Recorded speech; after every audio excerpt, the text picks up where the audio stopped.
Hello everyone, आप सभी का स्वागत है स्टडी ऑनलाइन विद के में। देखिए, आज की जो हमारी वीडियो एमए सेकेंड ईयर वाले स्टूडेंट्स के लिए जो पॉलिटिकल साइंस ऑनर्स इग्नू से कर रहे हैं।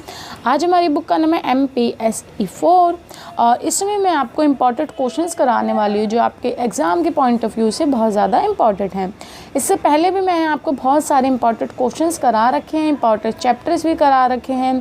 तो जितने भी चैप्टर्स करा रखे हैं और जितने भी अभी तक वीडियो हैं इंपॉर्टेंट क्वेश्चंस की, अगर आपके पास वो सब्जेक्ट हैं तो आप वो जाके ज़रूर देखिए, क्योंकि देखिए जो मैंने अभी इससे पहले कराया है वो आपके एग्ज़ाम में भी आएंगे वो क्वेश्चन। उसमें से कुछ क्वेश्चन जो होते हैं जो रिपीट होते हैं, तो आप वो देख लीजिएगा, क्योंकि मैं वापस वो क्वेश्चन नहीं कराऊंगी जो मैंने पहले करवा दिए हैं। अब मैं जो आपको क्वेश्चन कराने वाली हूँ ये पहले बच गए थे, तो उसी की और करवा दी जो आपके एग्ज़ाम में आ सकते हैं। तो चलिए आज की वीडियो को स्टार्ट करते हैं। अगर आपको वीडियो अच्छी लगी तो लाइक, शेयर, सब्सक्राइब ज़रूर कीजिए। आज का हमारा फर्स्ट क्वेश्चन है, अरविंदो द्वारा समर्थन किए गए निष्क्रिय प्रतिरोध के तरीकों का वर्णन कीजिए। इसमें बताना है जो अरविंदो ने समर्थन के जो निरोधक प्रतिरोध होते हैं उसके बारे में उन्होंने कौन कौन से तरीकों को अपनाया है। तो चलिए इसका आंसर देखते हैं। देखिए, जो अरविंद थे वह नरमपंथी जो होता है, जो नरमपंथी आपको पता होगा जो बातचीत के माध्यम से काम करते हैं, और एक उग्रपंथी होते हैं, फिर चरमपंथी होते हैं, वो अलग तरीके के होते हैं, वो थोड़े उग्र टाइप के होते हैं। तो ये बोल रहे कि जो नरमपंथी की याचिका होती है, फिर नरमपंथी के अकॉर्डिंग जो काम किया जाता है संविधान में, वो अस्वीकार करते हैं अरविंदो। उसको क्यों अस्वीकार करते हैं? क्योंकि वो बोलते हैं इसमें बहुत ढीलापन होता है, क्योंकि इसमें बातचीत के माध्यम से धीरे धीरे काम किया जाता है ना, तो इसमें बहुत ढीलापन होता है। और इसमें हम जो संविधानता है या फिर जो स्वतंत्रता है उसको हम प्राप्त नहीं कर पाएंगे, वो असंभव सा है। तो इसलिए उन्होंने निष्क्रिय प्रतिरोध का तरीका जो है अपनाया, और वो कहाँ से लिए? आयरलैंड से लिया था। तो अरविंदो बोलते हैं अगर हम इस तरीकों को अपनाएंगे तो हम जल्दी से स्वाधीनता प्राप्त कर लेंगे। और इसी जो ये आपके जो लेख होते हैं, इसी सिद्धांत को उन्होंने अपने लेख श्रृंखला में रखा है। उनकी बुक है वंदे मातरम, इस नामक जो पत्रिका है उसमें प्रकाशित किया है। जो ये आपके निष्क्रिय जो प्रतिरोध है इसके जो तरीके हैं, उन्होंने वंदे मातरम नाम की एक पत्रिका है, बुक जो होती हैं उनमें उन्होंने लिखे हैं। जो 3 उन्होंने इसमें लिखे हैं वो है प्रार्थना और याचिकाओं का तरीका, कि प्रार्थना कर सकते हैं और याचिका कर सकते हैं। फिर है सशस्त्र विद्रोह का तरीका, कि सशस्त्र का जो है विद्रोह का तरीका भी अपना सकते हैं। फिर है आत्मविकास और निष्क्रिय प्रतिरोध का तरीका। ये 3 तरीके उन्होंने बताए हैं। फिर वो बोलते हैं कि भारत जो हमारा देश है उसमें सशस्त्र विद्रोह का तरीका जो होता है वो संभव ही नहीं है, कि हम जो प्रतिरोध होता है बिल्कुल भी यहाँ संभव नहीं है, क्योंकि यहाँ सशस्त्र का उपयोग नहीं किया जाता। आप सभी को पता है यहाँ जितने भी आंदोलन हुए उसमें सशस्त्र का यूज़ नहीं किया गया है। तो बोले सशस्त्र विद्रोह का तरीका हम यूज़ नहीं कर सकते हैं, तो हमारे पास एक विकल्प रह जाता है, आत्मविकास का विकल्प बच जाता है। तो इसका मतलब ये है कि जो स्वदेशी होता है उसका मतलब कि जो स्वदेशी होते हैं उसको अपनाइए, और जो बाहर की चीज़ें जो बन के आती हैं उसका बहिष्कार कीजिए। तो स्वदेशी और बहिष्कार का तरीका जो है यहाँ पे अपनाया जाता है। तो आपको पता होगा जो गांधी जी ने करा था कि स्वदेशी चीज़ों को अपनाइए और बाहर से जो है उनको बहिष्कार कीजिए, तो वही तरीका बता रहे हैं कि हाँ अपनाया जाता है, उसी से ही हमको अपनी स्वतंत्रता मिल सकती है। ये उस टाइम की बातें कर रहे हैं पहले की। और जो स्व सहायता होती है और जो आत्मविकास होते हैं, ये यहाँ पे बहुत इसको एकदम वो करना चाहिए, कहते हैं मजबूत करना चाहिए। जो स्व सहायता आती है, हम किसी की सहायता देते हैं उससे लेते हैं, तो इसको और ज़्यादा मजबूत करना चाहिए, ताकि हम एक दूसरे को जो आत्मविकास है उसमें भी एक दूसरे की मदद कर सकें। फिर ये बता रहे हैं कि जो आपका स्व सहायता है और आत्मविकास है इसका विरोध सरकार और अधिकारों ने किया, अधिकारी जो होते हैं उन्होंने किया। क्यों किया? क्योंकि उनको फिर खतरा था कि जो हमारी सत्ता है वो खतरे में ना पड़ जाए, इसलिए। तो ये सत्ता किसकी बात करें? कि इस सरकार को खतरा, जो उस टाइम पे ब्रिटिश सरकार थी उसको खतरा था कि अगर ये एक दूसरे का साथ देने लगे, अपना विकास करने लगे, आत्मा का विकास करने लगे, तो हमारी जो सत्ता है, जो ब्रिटिश लोगों की सत्ता है, फिर वो हाथों से चले जाएगी। तो इसी प्रकार से क्या हुआ कि जो आपके स्वदेशी लोग अपनाने लगे थे, और जो राष्ट्रीय शिक्षा होता है उसका बहिष्कार, मध्यस्थता, न्यायालय की स्थापना, आत्मिक विकास, ये सब का जब कार्यक्रम होने लग गए और लोग संगठित होने लग गए और निष्क्रिय जो प्रतिरोध है बड़े पैमाने पे जब होने लगा, तो राजनीतिक स्वतंत्रता प्राप्त हो सकी। जब ये सब चीज़ें होने लगी तभी हमको राजनीतिक जो स्वतंत्रता है वो प्राप्त हुई थी, क्योंकि सब साथ देने लगे, एक दूसरे का चीज़ों का बहिष्कार करने लगे, है ना, और न्यायालय की स्थापना होने लगी, तो फिर हमको राजनीतिक स्वतंत्रता प्राप्त हो गई। बोले ये जो नीति है ये आयरलैंड के पार्नेल ने अपनाया था। बोले उनका क्या उद्देश्य था जो पार्नेल ने अपनाया था, कि इससे क्या होता है कि जो सरकार का समर्थन होता है वो हम वापस ले लेते हैं। मतलब हम सरकार को समर्थन ही नहीं करते किसी भी चीज़ में, अपना सहयोग वापस लेके जो सरकार की कार्य प्रणाली होती है उसको ठप कर देते हैं, क्योंकि सरकार कोई भी चीज़ बनाती है, कोई भी चीज़ करती है तो उसमें जनता का सपोर्ट होता है। जनता ही अगर कार्य नहीं करेगी, अपना समर्थन वापस ले लेगी, तो सरकार कुछ नहीं कर पाएगी। परंतु देखिए इसमें मैंने आपको जो निष्क्रिय प्रतिरोध बताया, इसमें है क्या कि जो अहिंसात्मक उपयोगों द्वारा राज्य सत्ता को चुनौती देना था।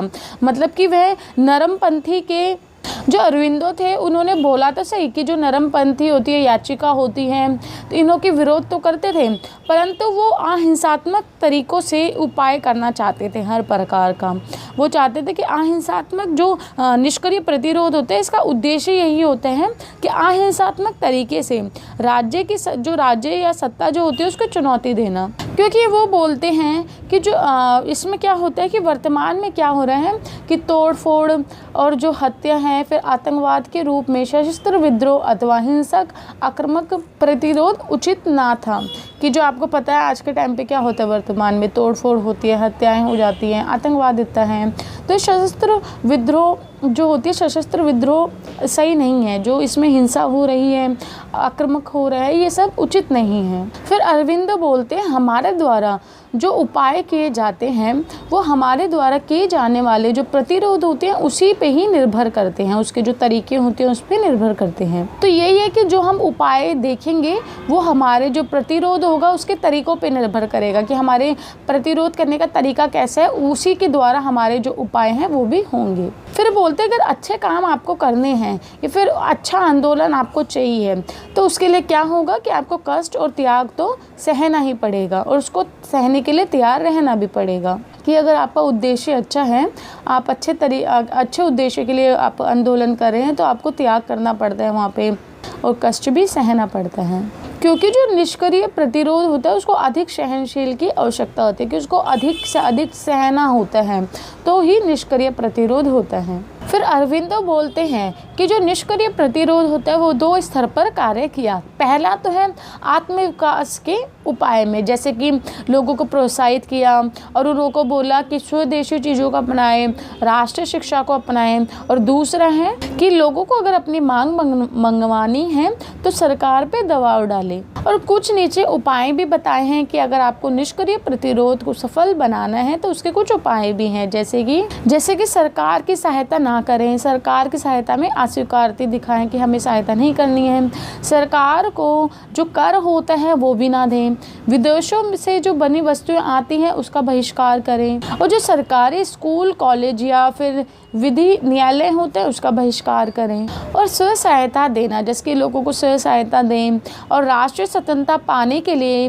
प्रशिक्षित उनको मतलब कि ज्ञान देने के लिए आपको स्कूल कॉलेज और मध्यस्थता न्यायालय खोलना चाहिए। मतलब कि खुद का एक ऐसा वो बना लेना चाहिए कि आप वहाँ लोगों को शिक्षित कर सको और बता सको कि हमको स्वतंत्रता चाहिए और हमें सरकार का साथ नहीं देना है। फिर अरविंदो ने विचार दिए कि अगर आपको निष्क्रिय प्रतिरोध की नीति को उचित ढंग से अपनाना है तो उसके लिए क्या करना पड़ेगा, एक संगठित तरीके से एक राजनीतिक का विकास करना होगा, एक राजनीतिक संगठन का विकास करना होगा जो सही तरीके से चले, और प्रत्येक जो राज्य है या प्रांत है वहाँ पे जाके लोगों को बताना होगा और लोगों को इससे जोड़ना होगा, और हर एक प्रांत में एक प्रतिनिधित्व को खड़ा करना होगा ताकि वो लोगों को समझा सके। क्योंकि उस टाइम पे लोगों को पता होना बहुत ज़्यादा ज़रूरी, उस टाइम पे मोबाइल फ़ोन ये सब तो होता है, तो जा के बताना था।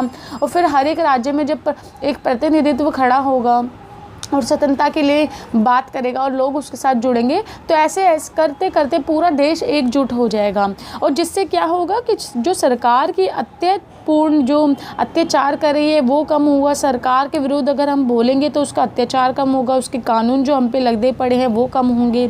तो ये सब अगर करना था तो लोगों को जोड़ना था। और फिर अरविंदो ने बोला अगर हम ऐसा नहीं करते हैं तो जो सरकार है उसका जो दमन चक्र है वो और भी ज़्यादा बढ़ जाएगा, फिर वो और अत्याचार हम पे करेंगे। और इसके लिए क्या होना चाहिए, अगर आपको लोगों को जोड़ना है और क्या कहते हैं इसके विरुद्ध लड़ाई करनी है सरकार के विरुद्ध, तो आपको एक तो सहनशील बनना पड़ेगा, आपको सहना पड़ेगा। और सच्चाई, जो अधिक सच्चाई होती है, सहन वो होता है सहज, इन सब की आवश्यकता पड़ती है कि साहस आपके पास होना चाहिए और अधिक सच्चाई आप सुनने वाले होने चाहिए, तभी आप इस सब जो प्रतिरोध जो आपका है निष्क्रिय प्रतिरोध, इसमें आप भाग ले सकते हैं। और अरविंदो जो ने ये भी बोला कि संघर्ष जो होता है वो निष्क्रिय प्रतिरोध का मूल्य अंश है, मतलब कि संघर्ष तो आपको करना ही पड़ेगा और जो भी आपका परिवर्तन है वो टाइम के अकॉर्डिंग इसमें परिवर्तन भी करना पड़ेगा। बस तो हमारा क्वेश्चन यहीं तक ही था, ये आंसर बस में आगे और इतना है कि अरविंदो बोलते कि संत बन के नहीं रहना चाहिए, आपको क्षत्रिय बन के रहना चाहिए और जो युद्ध करते हैं उसको बन के, मतलब कि आप अपने हक के लिए लड़िए, ना कि शांत होकर बैठे रहिए। और तोड़ फोड़ नहीं करनी चाहिए, आतंकवाद का मार्ग जो है ये नहीं चुनना चाहिए, ये सब चीज़ें इसमें बताई गई थी। तो आई होप आपको अरविंदो वाला समझ आया हो, आपको ये समझ आया अरविंदो किस प्रकार के विचारक थे, वो क्या सोचते थे। तो इसमें से और भी अरविंदो के बारे में आ सकता है, मैं आपको आगे करवाऊंगी उसके बारे में भी। अब मैं आपको नेक्स्ट क्वेश्चन कराती हूँ जो इम्पोर्टेंट है आपके लिए।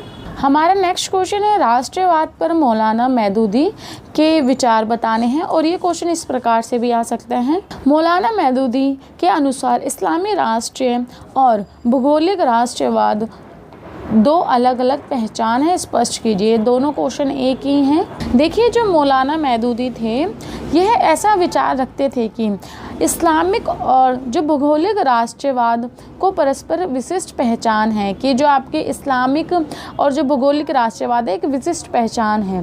और उनको ये भय था कि अगर जो मुसलमानों ने भौगोलिक राष्ट्रवाद, इस्लामी राष्ट्रता और एकता को कम कर देगा, अगर जो मुसलमान हैं वो भौगोलिक राष्ट्रवाद के ऊपर ज़्यादा वो करेंगे कि हमको मुसलमानों को भौगोलिक राष्ट्रवाद चाहिए, तो उनकी जो एकता होती है हिंदुओं के साथ और जो राष्ट्रवाद होती है पूरे हिंदू जो पूरा देश है भारत उसके साथ, उसको कम कर देगा। क्योंकि आप सभी को पता है कि मुसलमानों ने एक अलग से अपने राष्ट्र की मांग की थी, तो इससे क्या होगा कि जो हमारा एकता है, हम सबके बीच में जो एकता है वो कम हो जाएगी। दूसरी जो एक राष्ट्रवाद होता है उस पर भी प्रभाव पड़ेगा। और वो ऐसे भी बोलते थे कि जो हिंदू हैं कि जो भारतीय नेता हैं उनका जो विश्वास है ये गलत है कि उन्हें अंग्रेजों से लड़ने के लिए एक आम राष्ट्रीयता उत्पन्न करनी चाहिए। मतलब वो बोलते थे कि जो भारतीय नेता हैं वो ये सोचते हैं कि अगर हमको अंग्रेजों से लड़ना है तो हमको एक आम राष्ट्रीयता उत्पन्न करनी चाहिए, परंतु वो बोलते थे ये गलत है। और साथ ही वो जो हुसैन है उनके दावों को भी गलत ठहराते हैं। तो मौलाना ने ये गलत बोला कि हुसैन जो ऐसा सोचते हैं कि एक धार्मिक समुदाय अपने एक राष्ट्र का निर्माण नहीं कर सकता, तो उन्होंने बोला आप गलत हो, एक धार्मिक जो समुदाय होता है वो अपने एक राष्ट्र का निर्माण भी कर सकता है। जैसे कि अब मुसलमान था उनका एक धार्मिक समुदाय था मुस्लिम, तो उन्होंने एक अलग से अपने राष्ट्र का निर्माण कर लिया। फिर उन्होंने बोला कि हमको जो हमारा समुदाय हो उसको राजनीतिक रूप से एक हो जाना चाहिए। जो धार्मिक समुदाय होता है उसको राजनीतिक रूप से एक होना चाहिए, जिससे कि वो क्षेत्रीय आधार पर एक राष्ट्रीय निर्माण कर सकते हैं। मतलब कि अगर सारे धार्मिक समुदाय एक हो जाएंगे राजनीतिक स्तर पर, तो हम एक क्षेत्र के आधार पर एक राष्ट्र का निर्माण कर सकते हैं। परंतु जो मौलाना मौदूदी हैं उनकी इस्लामी जो राष्ट्रीयता होती है उसकी अवधारणा स्पष्ट नहीं है। मतलब कि उन्होंने स्पष्ट नहीं किया है सही से जो राष्ट्रीयता होती है उसको। क्योंकि जब उन्होंने बोला कि मैं सभी जो अंग्रेज हैं उनके साथ जुड़ रहा हूँ, मतलब जुड़ रहे हैं, तो उन्हें पता होना चाहिए था कि जो अंग्रेज के साथ अगर ये जुड़ रहे हैं तो गैर मुसलमान को सत्ता हस्तांतरण करनी है, तो इस प्रक्रिया में एक मुस्लिम की सहभागिता धर्म के दृष्टिकोण से ठीक नहीं होगी। कि अगर आपको अपनी वो सत्ता आपको चाहिए तो जो एक मुस्लिम के अकॉर्डिंग आपकी जो भी आप कर रहे हैं ठीक नहीं होगा, क्योंकि फिर इसमें धर्म आ जाएगा। क्योंकि देखिए अगर क्योंकि मुसलमानों ने क्या किया था, अंग्रेजों के साथ मिलके कार्य किया था, मतलब कि स्वतंत्रता प्राप्ति करने की बात की थी और सत्ता हासिल करने की। तो इससे क्या होता है कि आपका जो धर्म है उस दृष्टिकोण से सोचा जाएगा ना फिर तो, कि आपको एक अलग से राष्ट्र चाहिए, अलग से सब चाहिए, इसलिए आप ऐसा कर रहे हैं। उस टाइम ये नहीं देखा जाएगा कि आपको सत्ता प्राप्त करनी है तो आप इसलिए कर रहे हैं। फिर उन्होंने कहा कि अगर मुसलमान वास्तव में अंग्रेजों के साथ स्वतंत्रता के लिए लड़ाई कर रहे हैं तो दिमाग में ये स्पष्ट हो जाना चाहिए कि वो भारत को एक इस्लामिक बनाना चाहते हैं, मतलब कि इस्लामिक धर्म के अनुसार चलाना चाहते हैं भारत को, इसलिए वो सत्ता चाहते हैं और इसलिए वो अंग्रेजों के साथ लड़ रहे हैं। फिर ये बता रहे 1937 से 1938 में जो मौदूदी है उन्होंने राज्य के अंदर एक विशेष राज्य की अवधारणा की प्रस्तुति की। उन्होंने बताया कि राज्य के अंदर एक विशेष राज्य की प्रस्तुति की और उन्होंने बोला कि मुसलमानों को शरीयत के अनुसार अपने जीवन को व्यवस्थित करना चाहिए, जो उन्होंने कोई शरीयत होते हैं उसके अनुसार अपने जीवन को चलाना चाहिए। तो इसी प्रकार से उनको जो राष्ट्रीय जीवन को पारस्परिक करने की स्वतंत्रता प्राप्त हो जाएगी। तो जो मौदूदी के राष्ट्रवाद की जो अवधारणा थी अत्यंत शक्तिशाली थी। तो इसी प्रकार जो मौदूदी थे इनों की शक्तिशाली इसलिए थी क्योंकि लोगों को जन संप्रभुत्व का अधीन लाने हेतु ना तो कांग्रेस की नीति का समर्थन करना होगा, ना ही मुसलमानों के दावों का समर्थन करना होगा। भारतीय मुसलमान स्वयं एक राष्ट्र हैं। वो कहते थे कि जो भारतीय मुसलमान है स्वयं ही एक राष्ट्र है, जिससे कि क्या हुआ कि भारतीय विभाजन की जो मांग है और जो पाकिस्तान का निर्णय है वो उचित घोषित किया जा सके। मतलब कि जो मौदूदी थे वो चाहते थे कि जो मुसलमान अपनी मांग कर रहे हैं तो हम उसको जताए नहीं कि हम अपनी मांगे मनवाना चाहते हैं, जो भी है वो उनका कहना था कि जो भारत में जो मुसलमान है खुद ही एक राष्ट्र हैं, तो जिससे कि ये जो मांग थी इसको उचित भी माना गया। और जो मौदूदी हैं उन्होंने अपने धार्मिक और राजनीतिक दर्शन का प्रचार करने के लिए 25 अगस्त 1941 को अपनी अध्यक्षता वो करी। उन्होंने एक दल बनाया, उस दल का नाम था जमात ए इस्लाम, इस नामक की स्थापना की इस दल के नाम की। और इसमें क्या था कि जो धार्मिक मामले हैं उसकी तुलना में जो राजनीतिक मामले हैं उसको ज़्यादा महत्व दिया गया था इसमें। और फिर 1994 में मौदूदी ने बताया कि जो मुसलमान हैं उनका विरोध ना तो हिंदुओं से और ना ही अंग्रेजों से है, उनका एक ही उद्देश्य है कि वह सत्ता की प्राप्ति कर सकें। अगर देखिए, अगर जैसे कि जो आपके वो थे नेहरू जी थे, अगर वो जिन्ना को यहाँ पे प्रधानमंत्री के रूप में बना देते तो क्या होता कि फिर भारत पाकिस्तान अलग नहीं होता, क्योंकि जो जिन्ना थे उन्होंने बोला था कि मेरे को प्रधानमंत्री बनना है, मेरे को सत्ता चाहिए, ठीक है, मुसलमानों की सत्ता होनी चाहिए। अगर वो हाँ बोल देते उस टाइम पे तो क्या होता कि फिर पाकिस्तान और हिंदू जो भारत है वो अलग नहीं होता। उनको एक सत्ता चाहिए थी बस अपनी, कि उन्हों का मतलब कि सत्ता उन्हों के हाथ में आए, वो उस पर थोड़ा राज कर सके। इसलिए तो जब ये सब चीज़ें नहीं मानी गई तो फिर उन्होंने एक अलग से राष्ट्र की मांग की। और फिर उन्होंने मुसलमान संगठनों की शब्दों में निंदा करते हुए कहा कि हिंदुओं के स्वतंत्रता या ब्रिटिश साम्राज्यवाद में ग्रसित हैं, जबकि उनकी वास्तविक सुरक्षा ईश्वर और उन लोगों के शासन में मुक्ति में निहित है। मतलब कि वो बोलते हैं कि हम उन संगठनों की निंदा करते हैं, मुसलमानों के उन संगठनों की जो निंदा करते हुए बोलते हैं कि हम हिंदुओं की स्वतंत्रता और जो ब्रिटिश साम्राज्यवाद है उसमें ग्रसित हैं, जबकि हमें क्या करना चाहिए वास्तविक में वास्तविक सुरक्षा ईश्वर और उन लोगों के शासन के मुक्ति में होनी चाहिए। तो देखिए, जो मौदूदी ने जो एक स्थापना की थी जमात इस्लामी, तो इसका बंटवारे के समय क्या हो गया था, इसका भी दो बंटवारा हो गया था। एक तो पाकिस्तान में चल गया था और एक आपके भारत में रह गया था, और ये इस दो भागों में बढ़ गया। और ये भी है इसका मेन मोटिव ये भी था कि वो अपने उन कार्यों की पूर्ति कर सके जो स्टार्टिंग में उन्होंने निर्धारित किया था कि हमें क्या करना चाहिए और क्या नहीं। तो ये क्वेश्चन भी हमारे यहीं समाप्त हो गया। और देखिए स्टूडेंट, इसको पॉज करके ज़रूर पढ़ना, क्योंकि इसमें थोड़ी टिपिकल चीज़ें भी जो आपको समझना ज़रूरी है, तो इसको पढ़ भी लेना आप खुद से भी, और मैंने भी आपको समझा दिया। हम नेक्स्ट क्वेश्चन देखते हैं। देखिए नेक्स्ट हमारा क्वेश्चन है, महिलाओं के अधिकारों और समाज सुधार के लिए रामाबाई के योगदान को स्पष्ट कीजिए। और आपका क्वेश्चन इस प्रकार से भी आ सकता है कि समाज सुधार में रामाबाई का योगदान। देखिए, धर्मशास्त्र के अध्ययन ने रामाबाई को उस सब चीज़ों का अनुभव करा दिया था। जब उन्होंने धर्मशास्त्र का अध्ययन किया तो उनको पता चला कि जो महिलाओं के साथ, सभी जाति के महिलाओं के साथ और जो निम्न जातियों के पुरुषों के साथ व्यवहार किया जाता है, फिर जो तिरस्कार किया जाता है, अपमान किया जाता है, उसके बारे में वे परिचित हो गई। और उन्होंने महिलाओं को एकजुट करने के लिए 1982 में पूना में आर्य समाज की स्थापना की थी। आर्य महिला समाज की स्थापना की थी 1982 में। और उन्होंने महिलाओं को शिक्षित करने के लिए, जो अशिक्षित महिलाएं होती हैं, जो असहाय महिलाएं होती हैं, उनको परामर्श देने के उद्देश्य के लिए क्या किया, उद्देश्य से मराठी में स्त्री धर्म नीति का प्रकाशन भी किया। मराठी में स्त्री धर्म नीति का एक प्रकाशन किया, जिससे कि जो स्त्रियाँ हैं, वो जो अशिक्षित हैं वो पढ़ सकें, इनको जो असहाय हैं वो भी इसको देख सकें। तो महिलाओं को सपोर्ट किया उन्होंने, महिलाओं को पहले एकजुट किया, उनको शिक्षित किया, उनको बताया अधिकारों के लिए सब चीज़ें। और इसी के ही बारे में जो केसरी है, उन्होंने लिखा कि वास्तव में हमारे समाज की जो बहुत सारी कुप्रथाएं हैं उसको दूर करना किसका कार्य है, पुरुषों का कार्य है। कि जो हमारे देश में जितनी भी कुप्रथाएं, अगर पुरुष ही उसको बोल देंगे कि नकार देंगे कि नहीं हम इसको नहीं मानते, तो ऑटोमेटिकली ख़त्म हो जाएंगी। फिर रामाबाई ने बोला कि जो चाहे वो पंडित की कोई क्यों ना हो या फिर सुधार की चरम अवस्था में ही क्यों ना हो, हमें जो भविष्य के लंबे समय तक पुरुष के नियंत्रण में ही रहना होगा। उन्होंने बताया कि अगर हम इसी तरीके से चलते रहें, अगर हम सुधार कर भी रहे हैं तो बहुत लंबे समय तक हमें वेट करना पड़ेगा और हमें पुरुषों के नियंत्रण में ही रहना होगा। और देखिए, रामाबाई ने क्या किया, जो हिंदुओं में उच्च जाति की विधवाएं होती हैं उन्हों के लिए गृह स्थापित किया और हंटर कमीशन में महिलाओं को प्रशिक्षित उपलब्ध कराने के लिए अनुरोध भी किया कि महिलाओं को शिक्षित करना चाहिए, उसके लिए उन्होंने अनुरोध भी किया, जिससे कि जो विधवाएं महिलाएं, फिर कोई भी महिलाएं हैं, वो डॉक्टर और अध्यापिका या टीचर बनकर दूसरी महिलाओं की सेवा कर सके। परंतु वे जो महाराष्ट्र में महिलाएं थी उनसे जुड़ने में असफल रहीं और उन्होंने दूसरों से अपने आप को अलग थलग अनुभव भी किया। और इसका मुख्य कारण यही था कि उनका कोई सामाजिक समुदाय नहीं था, ना ही सामाजिक आधार था।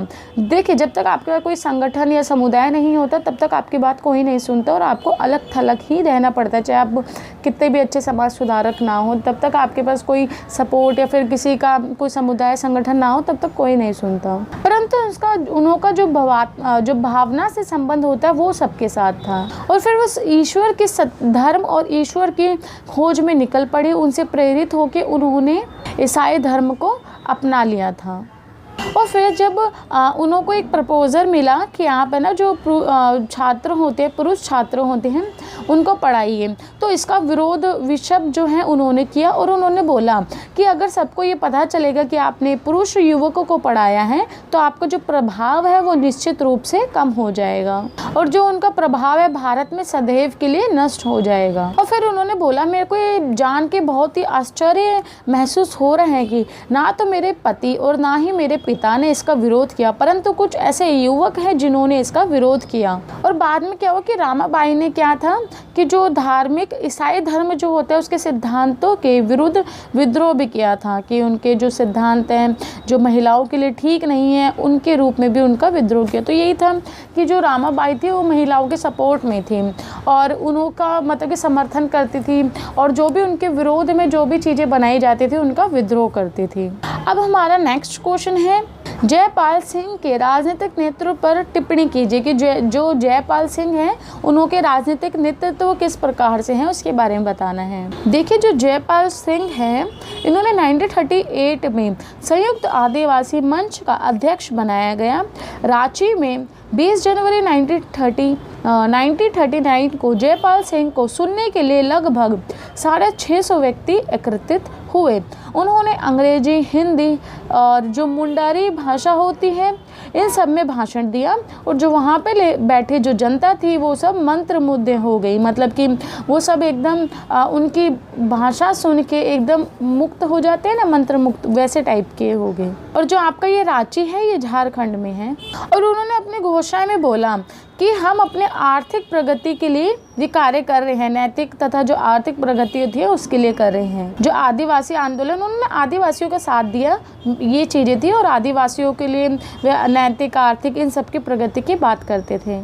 और उन्होंने, वो एक बहुत अच्छे नेता बन चुके थे, मतलब कि अब वह सर्वोच्च नेता बन चुके थे आदिवासियों के लिए। और उन्होंने क्या किया कि दक्षिणी में जो आपके बिहार में आदिवासी होते हैं, या फिर उनके बेहतर भविष्य के लिए भी बहुत सारे कार्य किए थे, कि दक्षिणी में जो बिहारी हैं, आदिवासी हैं, जो बहुत अलग अलग जगहों के, उनके लिए भी कार्य किया उन्होंने। और जो ये आपके जयपाल थे, इन्होंने जो कांग्रेस के साथ, मतलब कि कांग्रेस से अलग हो गए थे, और इन्होंने जो नेताजी सुभाष चंद्र बोस के साथ मिलकर 1940 में रामगढ़ में जो समझौता हुआ था, कांग्रेस के विरुद्ध में जो सम्मेलन हुआ था, उन्होंने जयपाल सिंह ने भी इसमें अपनी भूमिका निभाई और कांग्रेस का इसके साथ विरोध किया। और जब द्वितीय विश्व युद्ध हुआ था तो अंग्रेज़ों का उन्होंने समर्थन किया था, और ब्रिटिशों सेना के लिए छोटा नागपुर से पुरुष और महिलाओं की भर्ती भी किया। और अंबेडकर जी ने इनको प्रोत्साहन दिया, तो उससे क्या हुआ कि आदिवासी की पहचान और उनकी स्थापना के लिए विधानमंडल के अंदर और बाहर उन्होंने अपने संघर्ष का नेतृत्व दिया, कि मैं बहुत संघर्षशाली हूँ और मैंने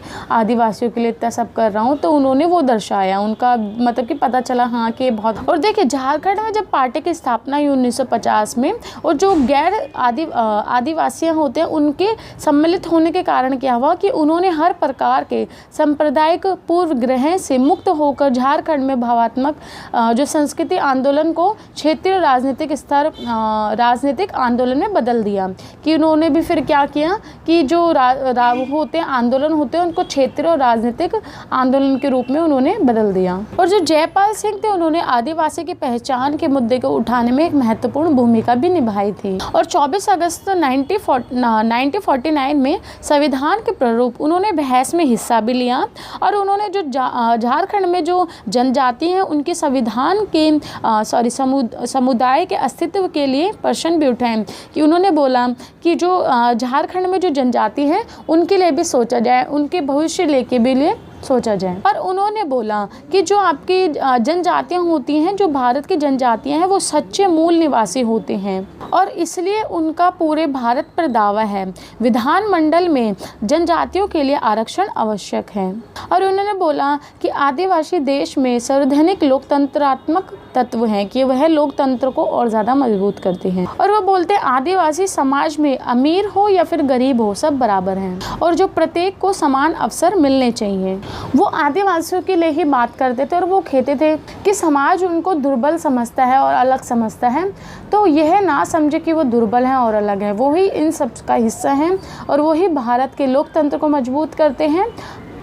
और आदिवासियों में कोई गरीब अमीर नहीं होता, सब बराबर होते हैं। और वो कहते थे कि हमारे जो राष्ट्र हैं, हमारे देश में ये बहुत ज़्यादा ज़रूरी है कि जो बिछड़े लोग होते हैं उनको अपने पैरों पे खड़े होने योग्य बनाना चाहिए, कि उनके भविष्य के लिए सोचना चाहिए, और उनको इतना मजबूत बना देना चाहिए कि अपने पैरों पे खड़े होकर अपना विकास कर सके, जिससे कि वह अपनी पहचान भी बना सके। और उन्होंने बोला कि हमें क्या कहते हैं, इतना मतलब कि उनको पैसा भी, धन से भी उनको संपन्न करना चाहिए, उनको पैसा देना चाहिए और प्रदान करने चाहिए धन, जिससे कि वह अपने विकास कर सके, अपने पैरों पे खड़ा हो सके, और सबके साथ एकजुट होकर चल सके, और पूर्ण अपनी शक्ति को प्राप्त कर सके, और भारत में उपयोगी नागरिक बन सके। फिर वो जयपाल ऐसा बोलते कि जो गैर आदिवासी हैं, मतलब जो आदिवासी नहीं, जो गैर आदिवासी हैं, उनको विश्वास दिलाता हूँ कि जो आदिवासी हैं वो जो आप सोचते हैं उससे भी बड़ी भूमिका निभाएंगे, परंतु इसके लिए आपको स्वयं से आप जो उनको वो देने चाहिए, सम्मान देना चाहिए, उन सब के प्रति ईमानदार होना पड़ेगा। तो बस वो जयपाल जी जो थे वो आदिवासियों के समर्थन में बात करते थे, उनके हक के लिए बात करते थे, आरक्षण के लिए बात करते थे। ये सभी इस पूरे में लिखा है, और जो इसमें पार्टी का नाम लिखा है और जो सन लिखे हैं वो आप ज़रूर से याद कर लेना, क्योंकि आप एग्ज़ाम में लिखेंगे तो आपको और अच्छे मार्क्स इससे मिल सकते हैं। तो आज हम अपनी वीडियो को यहीं समाप्त करते हैं। इससे मैंने आपको जितने क्वेश्चन करवा दिए। अभी बहुत क्वेश्चन है जो मेरे को आपको करवाने बाकी हैं, तो मैं आगे और भी आपके लिए ऐसी ही सीरीज़ लाऊंगी इंपॉर्टेंट क्वेश्चन की, और क्वेश्चन भी कराऊंगी। परंतु जितनी अब तक मैंने इंपॉर्टेंट क्वेश्चन बना दिए हैं, चाहे वो किसी भी सब्जेक्ट के हों, मैथ 2 के हों, MED 8 के हों, MGP 11 हो, जितने भी मैंने करवाए हैं वो सब आपके लिए करना बहुत ज़्यादा ज़रूरी है, क्योंकि उसमें मैंने सारे इंपॉर्टेंट क्वेश्चन कराए हैं जो जून दिसंबर में पूछे जाते हैं। और ऐसा नहीं है कि जून में जो क्वेश्चन आ गए वो दिसंबर में नहीं आते, सेम एज इट इज़ वो क्वेश्चन भी आ जाते हैं। तो इसलिए आपके लिए सारे क्वेश्चन इंपॉर्टेंट क्वेश्चन करके जाना बहुत ज़्यादा इंपॉर्टेंट है। और मैंने आपको प्रीवियस ईयर के क्वेश्चन पेपर भी करवा रखे हैं सॉल्व, वो भी आप करके जाइएगा, जिससे कि आपके और अच्छे मार्क्स आ सकें। और देखिए स्टूडेंट, अभी से लिख के याद करने की प्रैक्टिस कर लीजिए, क्योंकि एग्ज़ाम के टाइम पे आपको समय बहुत ज़्यादा कम लगेगा, क्योंकि 2 घंटे का टाइम मिलता है और आपको 5 क्वेश्चन या जितने भी वहाँ पे क्वेश्चन दिए होते हैं वो आपको करने होते हैं। तो इसलिए अभी से लिख के प्रैक्टिस करेंगे तो वहाँ पे आपको टाइम बचेगा। तो चलिए हम मिलते हैं नेक्स्ट वीडियो में। अगर आपको वीडियो अच्छी लगी तो प्लीज़ इसको लाइक शेयर सब्सक्राइब ज़रूर कीजिए, और आपको किस वीडियो से रिलेटेड, किस चैप्टर से रिलेटेड आपको वीडियो चाहिए वो भी आप मेरे को डिस्क्रिप्शन बॉक्स में लिख सकते हैं। तो नेक्स्ट वीडियो में मिलते हैं। धन्यवाद।